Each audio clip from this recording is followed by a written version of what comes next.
Do not get lost in the sea of despair. Be hopeful. Be optimistic. Our struggle is not the struggle of a day, a week, a month, or a year, but our struggle is for a lifetime. Don't ever be afraid to make noise, to get in good trouble, necessary trouble. This quote is from John Robert Lewis, the civil rights activist, the congressman, the husband, the hero. Today I'll be paying tribute to the late John Robert Lewis. John Robert Lewis was born on February 21st, 1940, in Alabama. He was the third out of 10 children of Willie Mae and Eddie Lewis. They were both sharecroppers in Troy, Alabama. As a boy, Lewis always wanted to become a preacher. At the age of 5, he actually preached his first sermon, but not to people, but to chickens.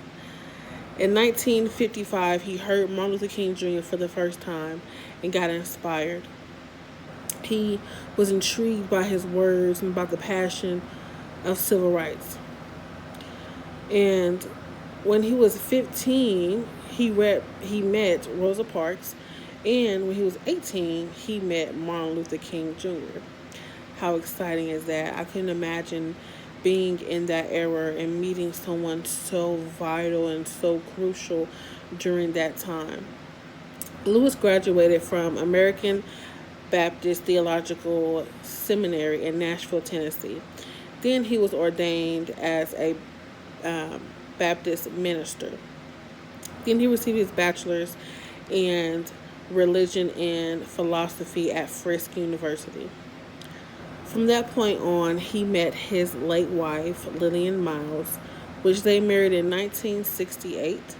They had a son named John Miles Lewis, and on in 2012, his wife Lillian died. With John Lewis, he was so many things. He cared, he spoke loudly, he spoke out, and he spoke up, and he wasn't afraid of getting in the way. In 1963, Lewis became a student nonviolent coordinating committee chairman.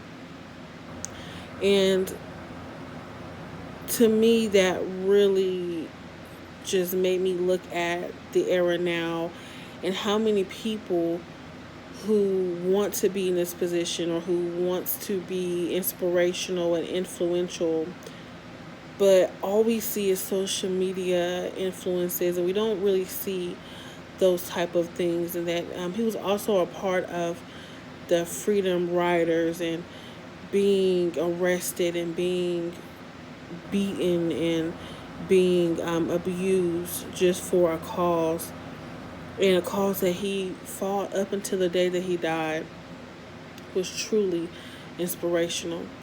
Lewis also earned more than 50 honorary degrees. I'm not really sure if I even know 50 honorary degrees, but he earned more than 50 of them. When he was when he was nominated, or when he became a congressman, his civil rights activism did not stop there. He continued to fight for rights. He continued to fight for freedom and to fight for equality and justice all through America and all through the world. There were so many people that were inspired by him, by his tenacity, by his zeal, by his resilience, that no matter what happened, that he would never give up. Another quote from John Lewis, when he said that he will never ever give up on his dreams. It is not an option. And I am taking that quote today and applying that to my life, that no matter what happens, no matter what obstacles I face, I will not give up on my dreams. On December 29th, 2019, John Lewis was announced that he was diagnosed with pancreatic cancer. He stated that he had been in some kind of fight, but never like a fight like this. that he had been in fights for freedom, equality, human rights for his entire life.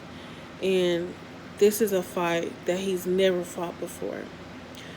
And on July 17th of this year, 2020, John Robert Lewis died at the age of 80 after a 6-month battle with his disease in Atlanta, Georgia.